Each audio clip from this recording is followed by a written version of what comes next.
당신은 지금 누구에게 화가 나 있습니까? 아니, 더 정확히 묻겠습니다. 당신이 화를 내고 있는 그 사람은 정말 당신을 화나게 한 장본인일까요? 석가모니는 화를 나쁜 감정이라고 말하지 않았습니다. 그는 단 한 번도 분노를 억압하라고 참으라고 덮어두라고 가르치지 않았습니다. 그가 한 일은 오직 하나였습니다. 먼저 지금 이 마음이 어디에서 일어나고 있는지를 보았을 것입니다. 밖이 아니라 안을 들여다본 것입니다. 감정의 주인은 언제나 자기 자신이라는 사실을 그는 알고 있었습니다. 우리는 화가 나면 그 원인을 밖에서 찾습니다. 사람을 떠올리고 상황을 반복해서 되짚습니다. 그 사람이 저런 말을 했어. 왜 하필 나한테 그랬을까? 내가 뭘 잘못했다고. 머릿속은 온통 그 사람의 표정, 목소리, 행동으로 가득 차고 우리는 그것을 대감기하듯 반복해서 재생합니다. 마치 범인을 찾듯이 증거를 모으듯이 분노의 이유를 바깥에서 찾아 헤맵니다. 그런데 이상한 일이 있습니다. 하지만 같은 말을 들어도 어떤 날은 웃어넘기고 어떤 날은 하루 종일 마음이 거칠어집니다. 똑같은 농담인데 어제는 재미있었고 오늘은 모욕처럼 느껴집니다. 같은 사람의 같은 습관인데 지난주에는 그냥 그려려니 했던 것이 오늘은 참을 수 없이 신경 쓰입니다. 왜 그럴까요? 상대방은 변하지 않았습니다. 상황도 다르지 않습니다. 그렇다면 무엇이 달라진 걸까요? 석가모니는 바로 이 차이를 보았습니다. 그는 사람들이 화를 내는 모습을 보며 이렇게 생각했을 것입니다. 저들은 지금 자신의 마음이 아니라 타인의 행동만을 바라보고 있구나. 화난 사람은 언제나 손가락을 밖으로 향합니다. 하지만 정작 그 화가 타오르는 곳은 자기 가슴속입니다. 불씨는 언제나 안에 있었습니다. 화는 상대가 만든 것이 아닙니다. 지금의 사건만으로 생긴 것도 아닙니다. 그것은 단지 방아쇠였을 뿐입니다. 총알은 이미 장전되어 있었습니다. 누군가 건드리기만을 기다리고 있었던 것입니다. 오늘 아침 배우자의 한마디에 폭발한 감정은 사실 어제 직장 상사에게 참았던 마음일 수 있습니다. 친구의 사소한 실수에 과도하게 반응한 것은 실은 몇 년 전 헤어진 연인에게 하지 못했던 말일 수 있습니다. 이미 마음 안에 쌓여 있던 것이 이 순간 모습을 드러냈을 뿐입니다. 당신이 지금 화가 난 이유는 오늘 일어난 일 때문이 아닙니다. 그것은 어제의 억울함, 지난주의 서러움, 몇 달 전에 무시당한 기억, 어쩌면 어린 시절부터 쌓여온 외로움이 한꺼번에 터져 나온 것일 수 있습니다. 우리는 그것을 모른 채 오늘의 상대를 탓합니다. 하지만 석가모니는 알고 있었습니다. 진짜 화의 뿌리는 훨씬 깊은 곳에 있다는 것을. 그렇다면 우리는 어떻게 해야 할까요? 화를 느낄 때마다 이렇게 물어야 합니다. 이 감정은 정말 지금 이 사람 때문인가? 아니면 내 안에 이미 있던 것이 지금 터진 것인가? 이 질문 하나만으로도 우리는 화의 주인이 될 수 있습니다. 화에게 끌려다니는 사람이 아니라 화를 바라보는 사람이 될 수 있습니다. 석가모니의 가르침은 언제나 단순했습니다. 보라. 그냥 보라. 밖이 아니라 안을 보라는 것. 그것이 모든 자유의 시작이었습니다. 석가모니는 모든 괴로움의 뿌리를 집착해서 찾았습니다. 그가 보리수나무 아래에서 깨달은 것은 거창한 우주의 진리가 아니었습니다. 그것은 아주 단순하지만 누구도 보지 못했던 것이었습니다. 인간은 괴로워하면서도 정작 그 괴로움을 만드는 것을 스스로 움켜쥐고 놓지 않는다는 사실 말입니다. 우리는 아프다고 말하면서도 아픔의 원인을 손에서 떼지 못합니다. 마치 뜨거운 석탄을 쥐고 왜 이렇게 뜨거운가라고 항의하는 것처럼. 화 속에는 항상 붙잡고 있는 생각이 있습니다. 당신이 마지막으로 진심으로 화가 났던 순간을 떠올려 보십시오. 그 순간 당신의 머릿속에는 어떤 문장이 반복되고 있었습니까? 왜 내 말은 안 듣지? 이 정도면 당연히 알아줘야 하는 거 아닌가? 나한테 이럴 수는 없어. 이 문장들의 공통점이 보이십니까? 전부 이래야만 한다는 틀을 담고 있습니다. 이 사람은 이러지 말았어야 한다는 생각. 나는 이런 대우를 받지 말았어야 한다는 믿음. 세상은 내가 원하는 방식으로 돌아가야 한다는 무의식적 확신. 우리는 이것을 당연함이라고 부르지만 석가모니의 눈에 이것은 집착이었습니다. 현실이 아니라 내 머릿속 그림에 매달리는 것. 있는 그대로가 아니라 있어야 한다고 믿는 모습에 집착하는 것. 여기서 잠깐 중요한 질문이 있습니다. 당신이 화를 낼 때 정말 화가 나서 화를 내는 걸까요? 아니면 내 기대가 무너졌다는 사실이 견딜 수 없어서 화를 내는 걸까요? 이 기대가 흔들릴 때 마음은 즉시 긴장합니다. 누군가 약속을 어겼을 때 우리는 그 행동 자체보다 약속은 지켜져야 한다는 우리의 기대가 깨진 것에 더 큰 충격을 받습니다. 배우자가 내 말을 무시했을 때 우리는 내 말은 존중받아야 한다는 믿음이 부정당한 것에 분노합니다. 자녀가 내 조언을 따르지 않을 때 우리는 부모의 말은 귀담아 들어야 한다는 기대가 무너진 것에 상처받습니다. 그런데 이상한 일입니다. 그 기대는 대체 누가 만든 것일까요? 세상이 그렇게 돌아가야 한다고 누가 정한 것일까요? 대부분의 경우. 그것은 우리 자신이 만든 규칙입니다. 우리가 세운 기준이고 우리가 그린 시나리오입니다. 하지만 세상은 사람들은 그 대본을 받아본 적이 없습니다. 그래서 석가모니는 화를 없애라고 말하지 않았습니다. 그는 현명했습니다. 감정을 억누르는 것이 또 다른 괴로움을 만든다는 것을 알았습니다. 화를 참으라고 하면 사람들은 그 화를 안으로 삼킵니다. 겉으로는 평온한 척하지만 속은 끓어오릅니다. 그것은 해결이 아니라 은폐입니다. 석가모니는 그런 거짓 평화를 원하지 않았습니다. 대신 지금 내가 붙잡고 있는 것이 무엇인지 보라고 했을 것입니다. 나는 지금 무엇을 놓지 못하고 있는가? 이것이 석가모니가 던지는 질문입니다. 화가 날 때 우리는 상대방의 잘못을 세는데 몰두합니다. 하지만 석가모니라면 이렇게 물었을 것입니다. 당신이 지금 화가 난 것은 상대가 뭔가를 했기 때문인가? 아니면 당신이 뭔가를 기대했기 때문인가? 한 제자가 석가모니에게 물었습니다. 스승님, 사람들이 저를 무시합니다. 어떻게 해야 합니까? 석가모니는 이렇게 답했을 것입니다. 그들이 너를 무시하는가 아니면 내가 존중받기를 바라는가? 이 질문의 차이를 알아차리는 순간 모든 것이 달라집니다. 이 기대가 정말 지금 이 순간에도 필요한 것인지 조용히 물어보라고 했을 것입니다. 우리가 붙잡고 있는 많은 기대들은 사실 오래전에 만들어진 것입니다. 어린 시절 상처받지 않기 위해 만든 방어기제일 수 있습니다. 과거에 배신당한 경험에서 나온 경계심일 수 있습니다. 누군가에게 배운 가치관일 수도 있고 사회가 주입한 당위일 수도 있습니다. 하지만 지금 이 순간에도 그것이 필요합니까? 그 기대를 계속 붙잡고 있는 것이 당신을 자유롭게 합니까? 아니면 올가매입니까? 석가모니의 가르침은 언제나 실용적입니다. 이것이 당신의 괴로움을 줄입니까? 늘립니까? 만약 그 기대가 당신을 계속 화나게 만든다면 그것은 이미 짐이 되었다는 뜻입니다. 내려놓을 때입니다. 화를 없애는 것이 아니라 화를 만드는 집착을 알아차리는 것. 그것이 석가모니가 걸었던 길이었습니다. 그리고 그 길은 지금도 우리 앞에 열려 있습니다. 석가모니는 감정과 나를 분리해서 보았습니다.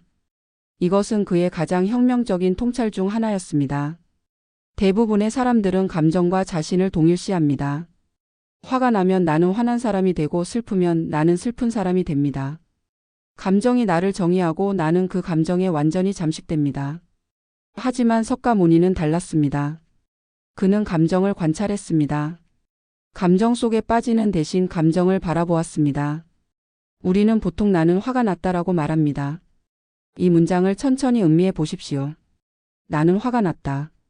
여기서 주어는 나입니다. 화는 나의 상태가 됩니다. 마치 나는 한국인이다, 나는 여자다처럼 화가 나의 정체성이 되어버립니다. 그 순간 우리는 화와 하나가 됩니다. 화가 곧 나이고 나는 곧 화입니다. 그래서 누군가 화내지 마라고 하면 마치 나의 존재 자체를 부정당한 것처럼 느껴집니다. 하지만 석가모니의 시선에서는 화가 일어나고 있을 뿐입니다. 문장이 완전히 달라집니다. 나는 화가 났다가 아니라 지금 화라는 감정이 일어나고 있다. 주어가 바뀌었습니다. 나는 더 이상 화가 아닙니다. 화는 일어나는 현상이고 나는 그것을 바라보는 자입니다. 이 미묘한 언어의 전환이 모든 것을 바꿉니다. 상상해 보십시오. 당신이 극장에 앉아 영화를 보고 있습니다. 스크린에서는 격렬한 전투 장면이 펼쳐집니다. 당신은 긴장하고 손에 땀을 쥐고 주인공을 응원합니다. 하지만 당신은 압니다. 그것이 영화라는 것을. 당신은 주인공이 아닙니다. 당신은 관객입니다. 석가모니는 우리에게 이렇게 감정을 바라보라고 가르쳤습니다. 감정의 주인공이 아니라 감정의 관객이 되라고. 이것은 나 그 자체가 아닙니다. 하나의 현상입니다. 밤하늘에 번개가 칩니다. 하늘은 번개입니까? 아닙니다. 번개는 하늘에서 일어나는 현상입니다. 번개가 사라져도 하늘은 그대로 있습니다. 마찬가지로 화는 당신에게서 일어나는 현상입니다. 화가 사라져도 당신은 그대로 있습니다. 당신의 본질은 화가 아닙니다. 여기서 놀라운 일이 일어납니다. 구름이 하늘을 지나가듯 감정도 마음을 지나갑니다. 아침에 피어오른 구름을 보십시오. 그것은 때로는 크고 때로는 작고 때로는 검고 때로는 희게 변합니다. 그러다가 바람이 불면 모양이 바뀌고 시간이 지나면 사라집니다. 하지만 하늘은 변하지 않습니다. 구름이 아무리 많이 떠 있어도 아무리 어둡게 하늘을 덮어도 하늘 자체는 늘 그 자리에 고요히 있습니다. 감정도 똑같습니다. 화가 피어오릅니다. 커지고 뜨거워지고 온 마음을 뒤덮는 것처럼 느껴집니다. 하지만 시간이 지나면 어떻게 됩니까? 조금 전까지 참을 수 없었던 분노가 서서히 식습니다. 아침에는 세상이 끝난 것처럼 화가 났는데 저녁이 되면 내가 왜 그랬지? 싶을 때가 있지 않습니까? 감정은 지나갑니다. 머물지 않습니다. 하늘이 구름이 아니든 나는 화가 아닙니다. 당신은 화보다 넓습니다. 화보다 깊습니다. 화보다 오래 존재해왔고 화가 사라진 후에도 남을 것입니다. 당신은 화를 경험하는 사람이지 화 그 자체가 아닙니다. 이것을 아는 것과 모르는 것의 차이는 엄청납니다. 감정과 자신을 동일시하는 사람은 감정의 노예가 됩니다. 화가 나면 화에 끌려다닙니다. 화가 시키는 대로 말하고 행동하고 후회합니다. 하지만 감정을 현상으로 보는 사람은 다릅니다. 아, 지금 화라는 감정이 일어나고 있구나. 이렇게 인식하는 순간 이미 당신은 화에서 한 발짝 물러나 있습니다. 이렇게 바라보는 순간 화는 조금 떨어진 거리에서 보이기 시작합니다. 거리가 생긴다는 것은 선택권이 생긴다는 뜻입니다. 화와 하나가 되어 있을 때 우리는 선택할 수 없습니다. 화가 명령하면 따를 뿐입니다. 하지만 화를 바라볼 수 있게 되면 우리는 물을 수 있습니다. 이 화에 어떻게 반응할 것인가? 화가 일어나는 것은 자동적입니다. 하지만 화에 어떻게 반응할지는 선택할 수 있습니다. 석가모니는 어느 날 제자들에게 이렇게 말했습니다. 첫 번째 화살은 피할 수 없다. 누군가 당신에게 쏘면 그것은 맞는다. 하지만 두 번째 화살은 당신이 스스로에게 쏘는 것이다. 첫 번째 화살은 일어나는 감정입니다. 누군가 당신을 화나게 하는 말을 했을 때 느껴지는 최초의 반응, 그것은 자연스럽습니다. 하지만 두 번째 화살은 그 감정을 붙잡고 반복하고 키우고 정당화하면서 스스로를 더 깊이 찌르는 것입니다. 나는 화가 났다라고 할 때 우리는 두 번째 화살을 쏩니다. 화가 일어나고 있다라고 할 때 우리는 첫 번째 화살만 맞고 멈춥니다. 이것이 석가모니가 발견한 자유였습니다. 감정을 없애는 자유가 아니라 감정에 휘둘리지 않는 자유. 화가 일어나도 괜찮습니다. 하지만 당신은 화가 아닙니다. 이것을 기억하는 것만으로도 당신은 이미 다른 길을 걷고 있는 것입니다. 석가모니는 멈춤을 매우 중요하게 여겼습니다.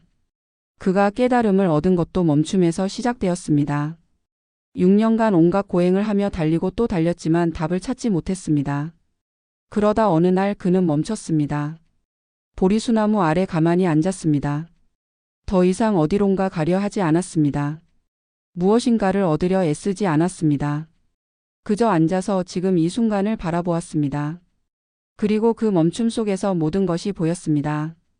세상의 모든 진리는 멈춤 속에 있었습니다. 화가 올라올 때 바로 말하지 않아도 됩니다. 바로 판단하지 않아도 됩니다. 우리 시대는 즉각적인 반응을 요구합니다. 메시지가 오면 바로 답해야 하고 누군가 말을 걸면 바로 대응해야 합니다. 특히 화가 날 때는 더욱 그렇습니다. 지금 당장 말해야 해. 안 그러면 내가 지는 거야. 이런 조급함이 우리를 지배합니다. 마치 화를 즉시 표출하지 않으면 그것이 사라지거나 내 권리를 포기하는 것처럼 느껴집니다. 하지만 석가모니는 다르게 생각했습니다. 그는 알고 있었습니다. 화가 정점에 있을 때 내뱉는 말은 대부분 후회로 돌아온다는 것을. 화난 상태에서 내린 판단은 거의 항상 왜곡되어 있다는 것을. 우리는 화가 났을 때 진실을 말한다고 믿지만 사실 화가 났을 때는 가장 진실에서 멀어집니다. 왜냐하면 그때 우리는 있는 그대로를 보지 못하고 감정의 렌즈를 통해 왜곡된 현실을 보기 때문입니다. 그래서 그는 이렇게 가르쳤을 것입니다. 멈춰라. 그냥 잠시 멈춰라. 숨이 하나 들어오고 하나 나가는 동안 마음은 잠시 자리를 되찾습니다. 이것은 마법 같은 일입니다. 단 하나의 호흡이 모든 것을 바꿀 수 있습니다. 누군가 당신을 화나게 하는 말을 했습니다. 당신의 입은 벌써 반박할 준비가 되어 있습니다. 목소리를 높이고 상대의 잘못을 지적하고 당신의 정당성을 증명할 문장들이 혀끝까지 올라와 있습니다. 바로 그 순간 멈추십시오. 말하지 마십시오. 숨을 들이쉬십시오. 천천히 깊게. 그리고 내쉬십시오. 더 천천히 더 길게. 이 짧은 시간 동안 놀라운 일이 일어납니다. 화는 여전히 있지만 그 강도가 살짝 낮아집니다. 마치 불에서 냄비를 잠시 내려놓은 것처럼 끓어오르던 감정이 조금 진정됩니다. 이것은 과학적으로도 증명된 사실입니다. 우리가 화가 날 때 몸은 전투 모드에 들어갑니다. 심장이 빨리 뛰고 근육이 긴장하고 아드레날린이 분비됩니다. 이 상태에서는 이성적 사고를 담당하는 전두엽이 제대로 작동하지 않습니다. 하지만 깊은 호흡은 부교 감신경을 활성화시켜 몸을 진정시킵니다. 단 몇 번의 호흡만으로도 뇌는 다시 제 기능을 되찾기 시작합니다. 석가모니는 2500년 전에 이미 이것을 알고 있었습니다. 과학적 용어를 사용하지는 않았지만 경험으로 알았습니다. 호흡과 마음이 연결되어 있다는 것을, 호흡을 바꾸면 마음도 바뀐다는 것을. 그런데 여기서 중요한 것이 있습니다. 이 침묵은 도망이 아닙니다. 많은 사람들이 오해합니다. 화가 났을 때 참는 것은 약한 것이고 즉시 맞서는 것이 강한 것이라고. 하지만 석가모니의 침묵은 참는 것이 아니었습니다. 회피도 아니었습니다. 그것은 가장 용기 있는 행동이었습니다. 생각해 보십시오. 화가 치밀어 오를 때 그대로 폭발하는 것과 그 화를 알아차리고 잠시 멈추는 것 중 어느 쪽이 더 어렵습니까? 감정에 휩쓸려 소리 지르는 것은 쉽습니다. 본능이 시키는 대로 하는 것이니까요. 하지만 그 본능을 인식하고 한 발짝 뒤로 물러서는 것은 엄청난 내면의 힘을 요구합니다. 오히려 마음이 무너지지 않도록 지켜주는 자리입니다. 멈춤은 마음의 방패입니다. 화가 정점에 있을 때 우리는 너무나 쉽게 무너집니다. 말해서는 안 될 말을 하고 해서는 안 될 행동을 하고 깨트려서는 안 될 관계를 깨트립니다. 그리고 화가 가라앉은 후 우리는 폐허 속에 서 있는 자신을 발견합니다. 왜 그랬을까? 조금만 참았으면. 이런 후회는 화보다 더 오래 우리를 괴롭힙니다. 하지만 멈춤을 아는 사람은 다릅니다. 화의 파도가 밀려와도 그는 흔들리지 않습니다. 파도를 막는 것이 아니라 파도가 지나가도록 둡니다. 그리고 파도가 지나간 후 여전히 자기 자리에 온전히 서 있습니다. 석가모니는 상대를 바꾸려 하기보다 이 멈춤 속에서 자신의 상태를 먼저 보라고 했을 것입니다. 우리는 화가 나면 상대를 고치려 합니다. 너는 왜 그러니? 내가 바뀌어야 해. 하지만 이것은 역설적이게도 우리를 더 무력하게 만듭니다. 왜냐하면 우리는 타인을 통제할 수 없기 때문입니다. 아무리 소리 지르고 설득하고 강요해도 다른 사람은 우리가 원하는 대로 움직이지 않습니다. 그래서 우리는 더 화가 나고 더 좌절하고 더 무기력해집니다. 석가모니는 이 악순환을 끊는 방법을 알았습니다.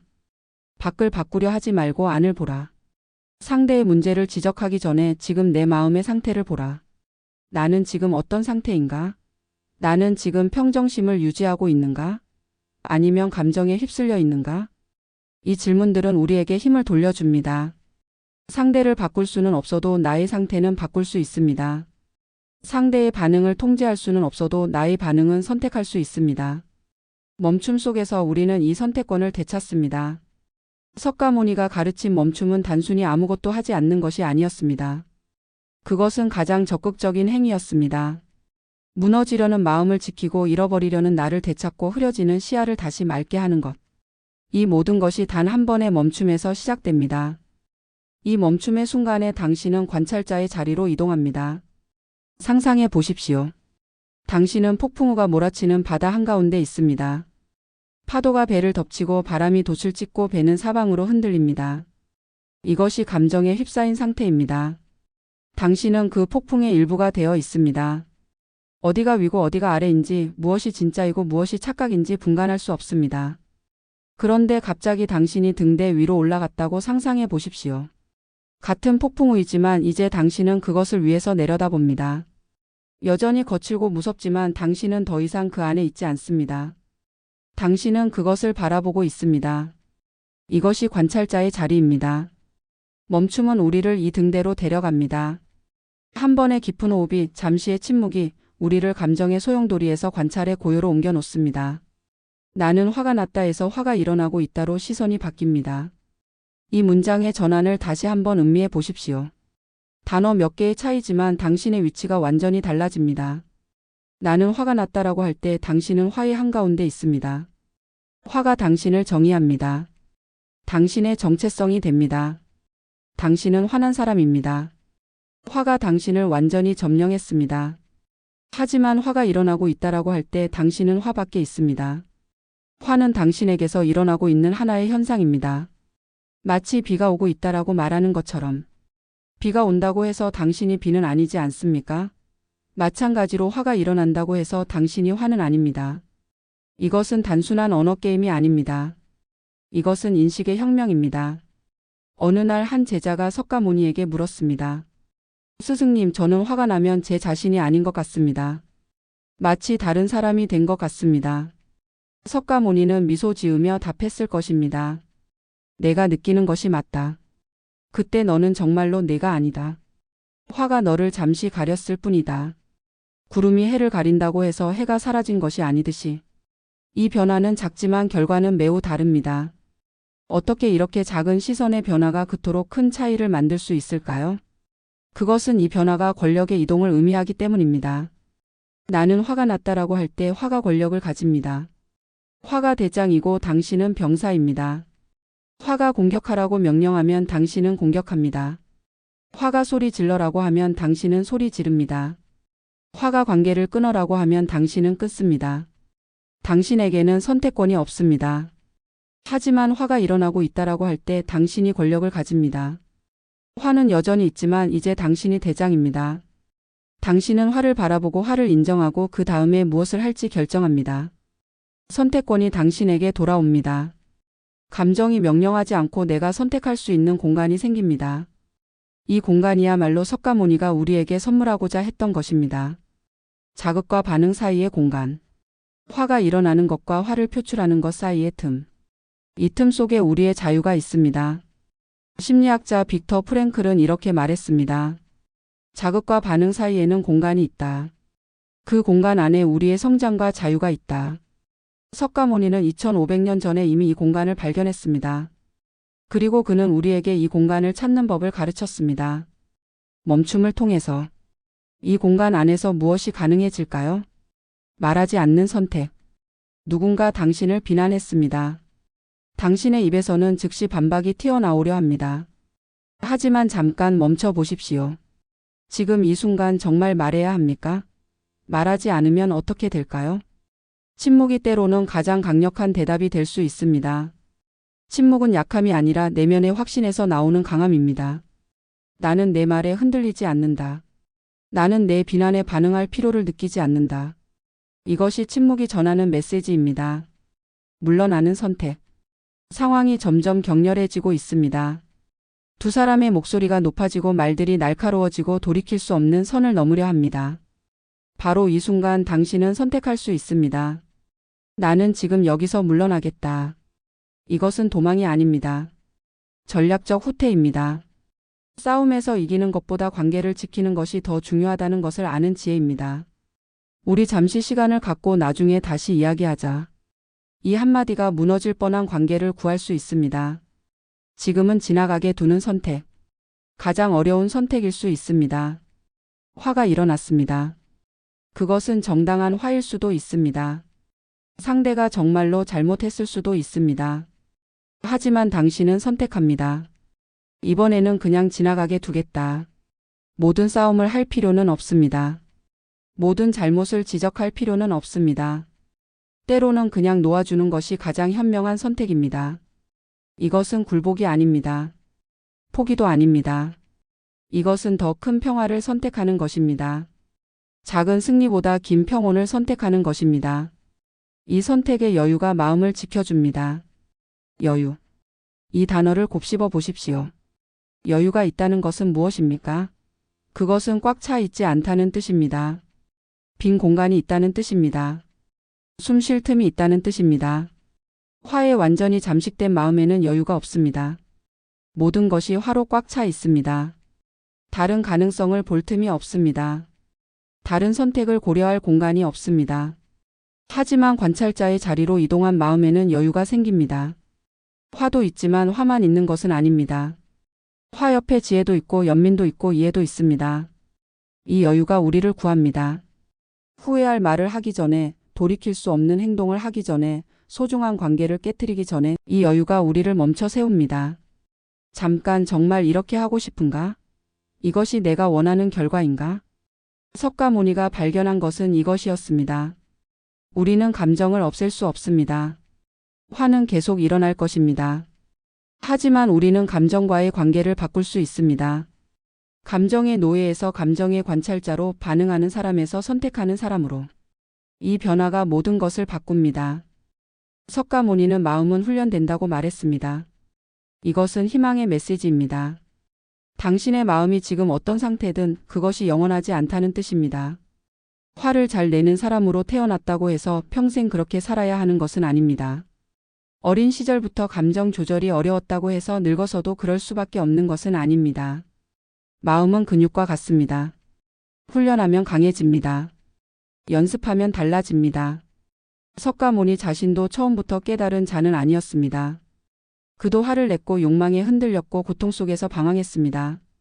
하지만 그는 포기하지 않았습니다. 매일 매순간 자신의 마음을 관찰하고 훈련했습니다. 그리고 마침내 그의 마음은 어떤 폭풍에도 흔들리지 않는 고요에 도달했습니다. 한 번의 깨달음보다 되돌아오는 연습이 중요했습니다. 우리는 종종 큰 깨달음을 꿈꿉니다. 어느 날 갑자기 모든 것이 명확해지고 다시는 화내지 않는 사람이 되는 극적인 변화를 상상합니다. 하지만 석가모니의 가르침은 달랐습니다. 그는 극적인 한 번의 변화보다 작지만 꾸준한 되돌아옴을 강조했습니다. 화가 났습니다. 감정에 휩쓸렸습니다. 말해서는 안 될 말을 했습니다.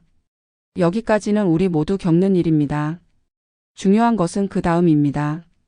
당신은 그 상태에 머물러 있습니까? 아니면 돌아옵니까? 자책과 후회 속에 빠져 있습니까? 아니면 다시 관찰자의 자리로 돌아옵니까? 되돌아오는 것, 다시 깨어나는 것, 또다시 알아차리는 것.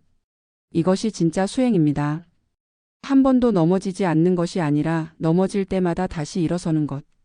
한 번도 화내지 않는 것이 아니라 화를 냈다는 것을 빨리 알아차리고 다시 중심으로 돌아오는 것.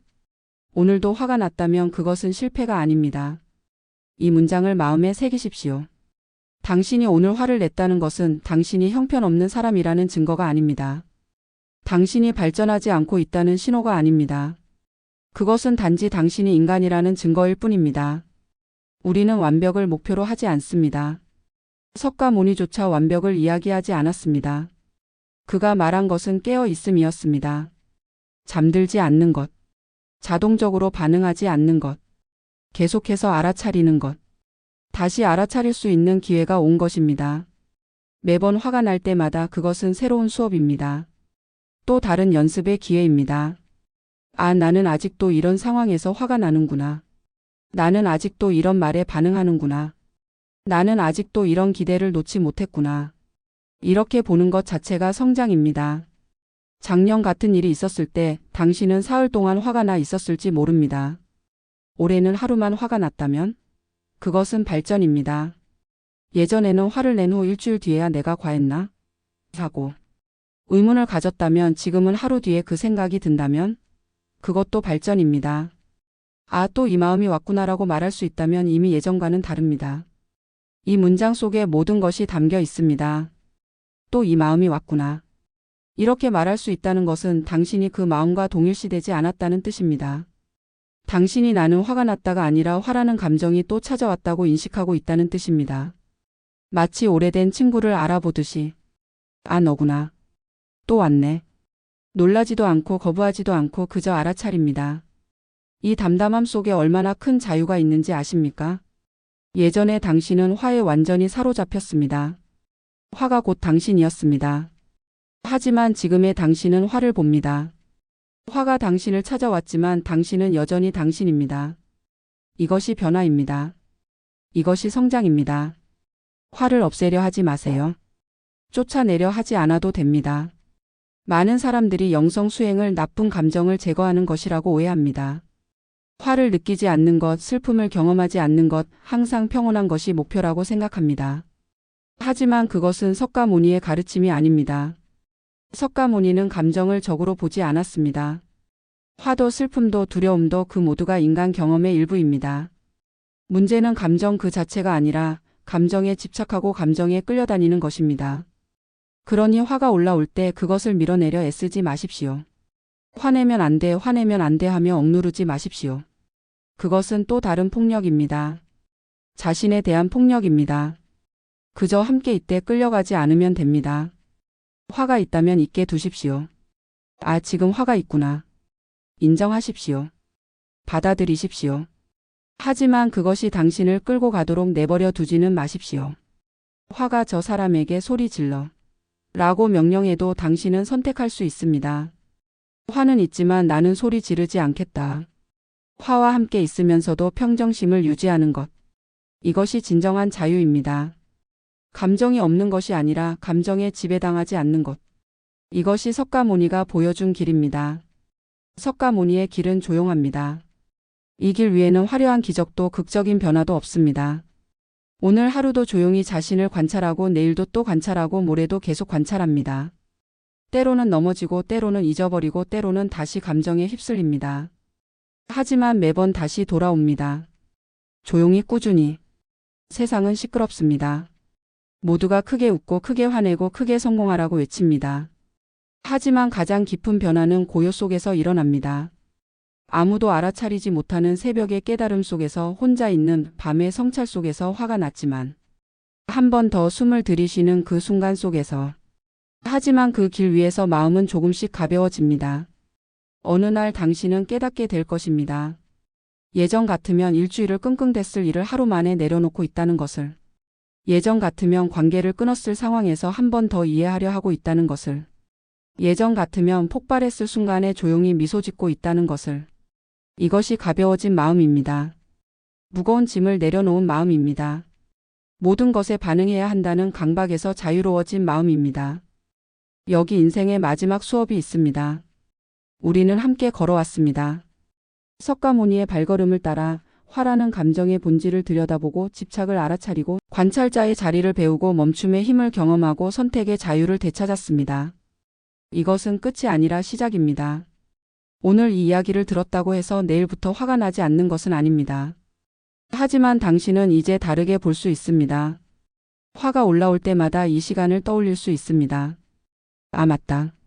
나는 화가 아니지. 화는 지나가는 것이지. 인생의 마지막 수업은 죽음을 이야기하는 채널이 아닙니다. 우리는 지금 이 순간을 더 깊이, 더 온전히, 더 자유롭게 살아가는 법을 배웁니다. 미처 듣지 못했던 말들, 지금이라서 비로소 이해되는 문장들을 함께 나눕니다. 조용한 위로가 필요할 때, 혼자 있는 밤에 마음을 내려놓고 싶을 때 이곳으로 돌아오십시오. 여기에는 판단도 없고 재촉도 없고 완벽을 요구하는 목소리도 없습니다. 그저 당신의 마음을 있는 그대로 바라보고 조금 더 따뜻하게 안아주는 시간이 있을 뿐입니다. 화가 났다면 괜찮습니다. 슬펐다면 괜찮습니다. 또 넘어졌다면 그것도 괜찮습니다. 중요한 것은 다시 일어서는 것, 다시 돌아오는 것, 다시 깨어나는 것입니다. 석가모니의 길은 여전히 열려 있습니다. 조용하지만 확실한 그 길 위에서 우리는 조금씩 천천히 그러나 분명하게 변화합니다. 마음은 가벼워지고 삶은 부드러워지고 세상은 조금 더 따뜻해집니다. 오늘도 당신의 마음에 평온이 깃들기를, 그리고 내일도 당신이 다시 이 길 위에 서 있기를 바랍니다. 인생의 마지막 수업과 함께 우리는 계속 걸어갑니다.